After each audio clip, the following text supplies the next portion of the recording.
ଏକ ଜହ୍ନମାମୁଁକୁ ଦେଖ ଦୁଇ କାଠ ଖାଏ ଉଇ ତିନି ତାକ ଦିନା ଧିନି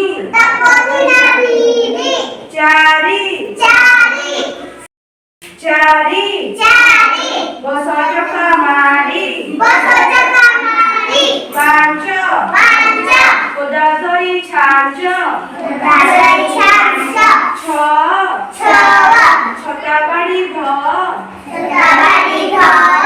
ସାତ ଗାଈ ମାନେ ନାଦ ଆଠ ଚାଲ ପଢ଼ିବା ପାଠ ନଅ ସତ କଥା କୁହ ଦଶ ଚକା ମାଡ଼ି ବସ